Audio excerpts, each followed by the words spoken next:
Hello guys, welcome back again. Welcome to 5th Generation Hobby Shop. And shout out po kay Sir Jeff ng Batangas, sir. Ito na yung unit mo, sir. Ite-test natin. This is the KWC M1911 Airgun Pistol. Ito yung pistol noong World War I.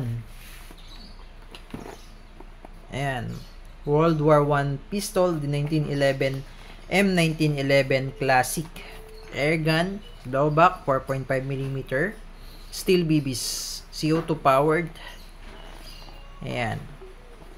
M1911, full metal siya. Okay, buksan na natin. Okay. Comes with the product catalog ng KWC, the owner's manual or instruction manual,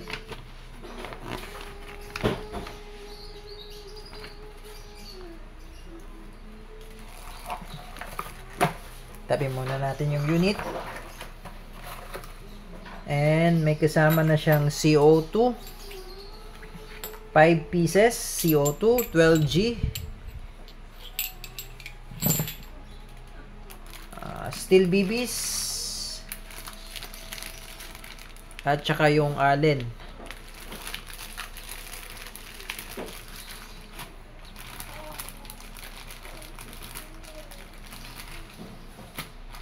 Okay, so meron siyang steel BBs na silver coated, 200 shots, tapos copper coated or copper head, 500 shots. So bali 700 shots po itong kasama.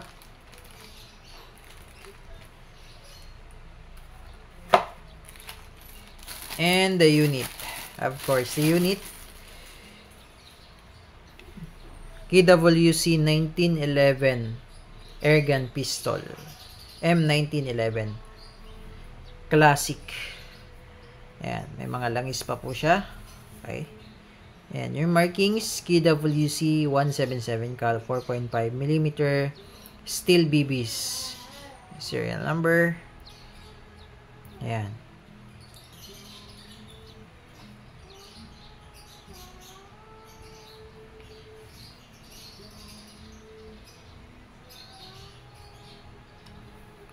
Okay, magazine ay 17 rounder capacity. Ayan.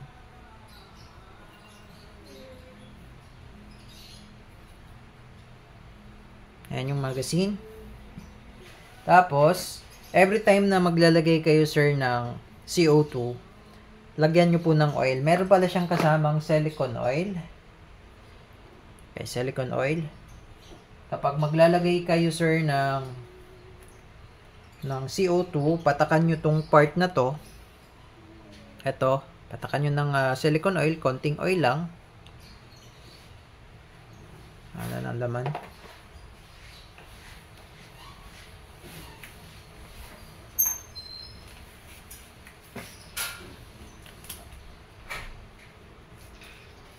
Okay, so bali papatakan nyo siya, sir, every time na maglalagay kayo ng CO2. Konti lang. Yan, sa may gitna.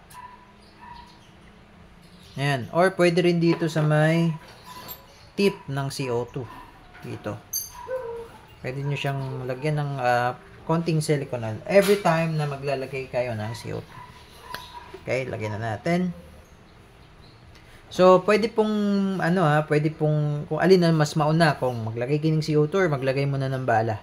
Walang pong problema doon kung alin man ang mas maunang ilagay. Okay, dahil hindi siya magkasya, luluwagan natin ngayon yung, ayan. So, mayroon siyang allen. So, kailangan mabilis po yung pagpihit. Ayan. So, ngayon, nabutas na po yung CO2. So, kapag nailagay na po natin at nahigpitan na po, hindi na po siya pwedeng alisin. Kasi pag inalis nyo na po yan, may butas siya dyan, sisingaw na po yung CO2 natin. Okay? So, ito po, itong outlet bulb, paminsan lumuluwag po yan. So, gagamit tayo ng special tool. Meron po tayong special tool na panghigpit po dyan sa valve. Okay. So, tabihin muna natin to. Ito yung unit. Ayan.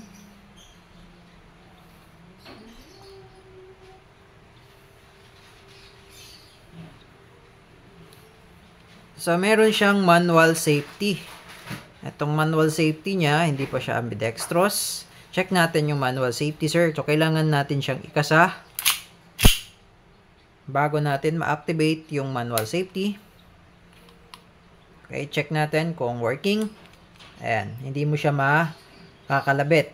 Pag binaba ko po yung manual safety, ayan, pag binaba ko po yung manual safety, ayan, makakalabit. Ngayon, bukod sa manual safety, meron din siyang beaver tail. Ayan, beaver tail safety. Ayan, beaver tail safety po ang tawag dito. Itong gumagalaw na yan, yan po yung beaver tail. Extended na po siya, extended beaver tail. Ayan.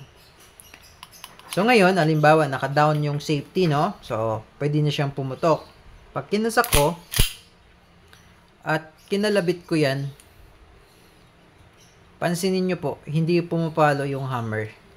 Kasi po, hindi po ako naka-press or hindi po ito naka-press, yung beaver tail safety. So, pag hindi po yan naka-press at kinalabit nyo, hindi rin yan pupulok. So, kasi part ng beaver safety niya, itong beaver tail. So, kailangan ipe-press mo siya bago siya puputok. So, pag hindi siya naka-press, hindi siya puputok. Hindi pumapalo yung hammer.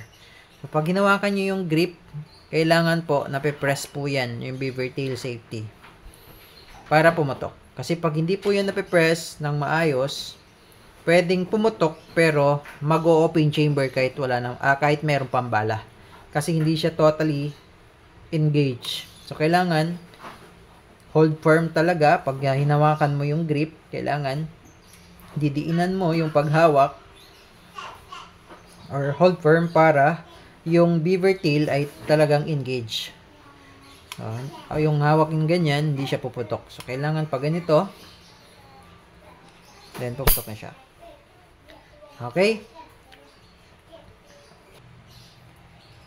Okay, so ngayon load tayo ng bala.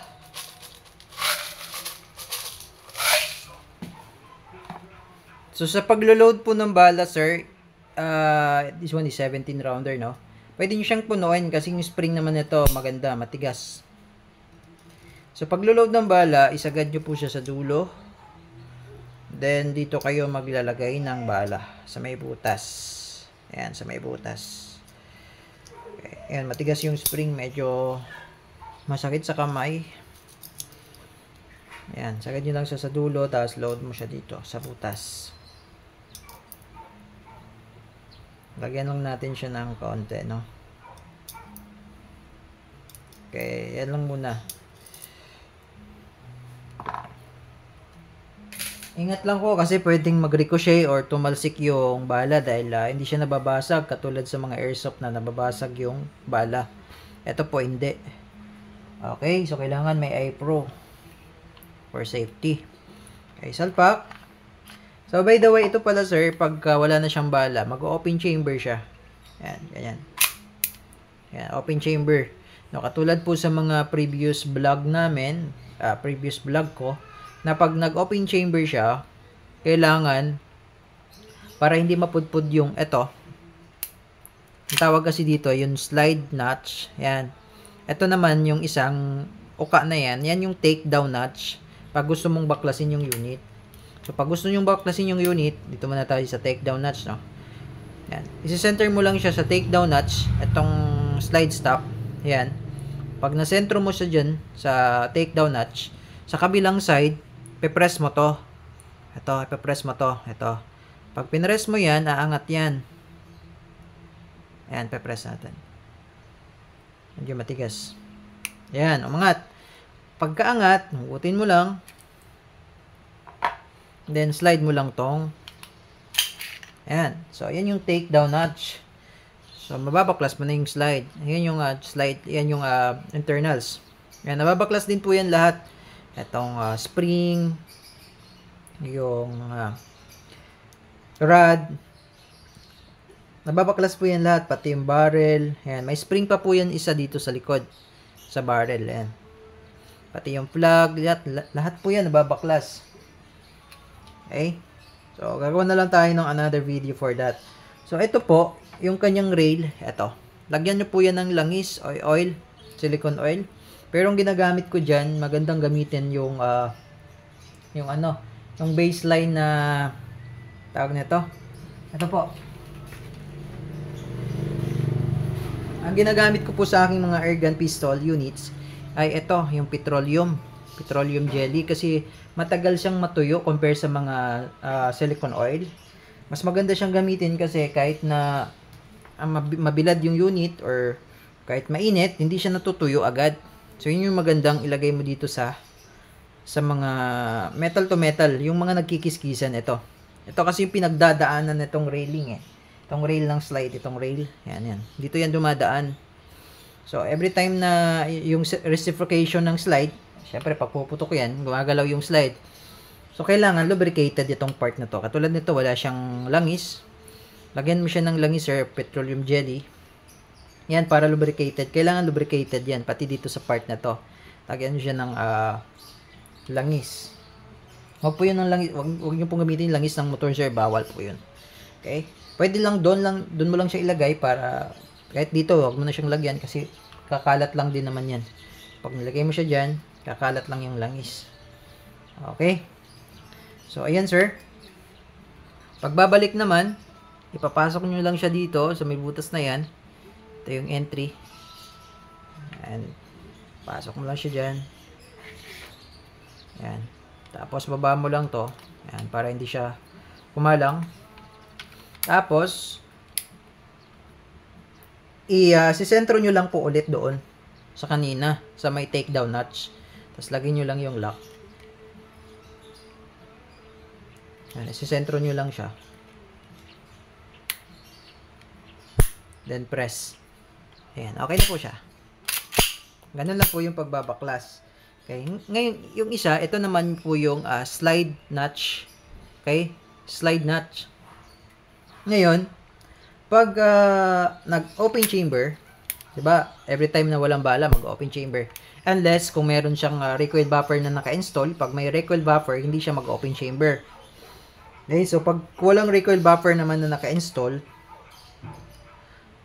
mag-open chamber siya. So, every time na mag-open chamber, para hindi mapudpud yan, part na yan, ang gawin nyo po, pag nag-open chamber, itulak nyo lang siya ng bahagya. Tulak mo lang siya, tapos, yung slide itulak mo yung slide, tapos, baba mo to. Yan. Tapos, pag nababa mo na, tsaka mo siya bibitawan. Kasi para, itong part na to, ito, hindi yan mapupudpud. So, pagka nag-open chamber siya, tapos, ang gawin nyo lang ganito, yan, katagalan po yan, mapupudpud.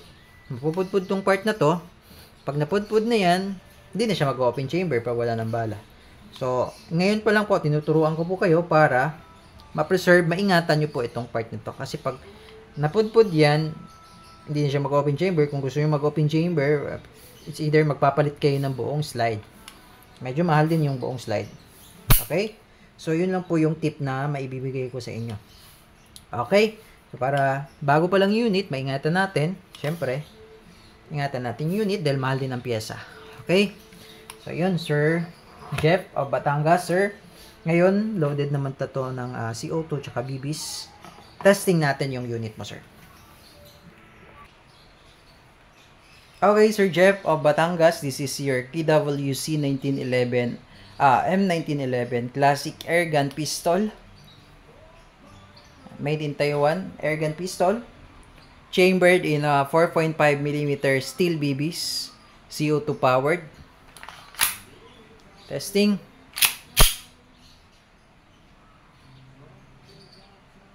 Firing. Oops, tinamaan. Okay. Busin lang natin yung bala. Try natin dun sa bote. Wow. One shot lang. Okay, ubusin lang natin yung bala, sir, na nilagay ko. Okay, firing. Last ng recoil. Okay, nag-open chamber again. Release the mag, no? Release nyo lang yung mag. So, ito, meron pa po itong laman, no? Yung isang CO2, estimated good for, sabihin na nating mga 30 to 40 shots yung isang CO2. Okay? Then, yun, yung katulad ng tinuro ko po kanina sa inyo. Ayan, tulak nyo lang bahagya. Then, kaya ko po siya pinapatulak ng konti o bahagya kasi para hindi po sila magkikiskisan. Pag tinulak mo siya, yan, pansin nyo bumababa yung spring end. Ayan. Tapos saka mo siya alala, ayan, bababa. Okay, then hammer down. Ngayon pala, halimbawa sir, no? Kasi ina-apply namin to sa high cap. Sa 1911 airsoft gumagana siya. Ngayon, halimbawa, nilagyan natin siya ng isa. No? Nilagyan natin siya ng isang bala. Kunwari lang, may bala. No? Nilagyan natin ng bala. Kunwari, nag-load kayo. No? Hindi lang isa. Kunwari lang, lagyan natin siya ng... Pero lagyan ko lang muna siya ng isa. Okay? So, may laman siya, no? Yan, isa. Ngayon, pinasok natin sa unit. Tapos, kinasak ko. So, meron siyang... Ayan. Meron na siyang laman sa chamber na isa. Okay? May laman siya na sa... may laman siyang bala sa chamber isa. Ngayon, wala pa yung daga. Hindi pa lumalabas yung daga. So, hindi ko muna siya ipuputok. So, ang gawin ko, i-release ko muna yung mag. Kasi pag kinalabit ko yan, puputok yan pag nakasalpak yung mag. I-release ko yung mag, tapos i-hammer down ko. Yan, hammer down ko. So, dahil kinasa natin kanina, meron siyang lamang isa sa chamber. Yan, may laman niyang isa, hindi lang kita. Pero may laman niyang isa.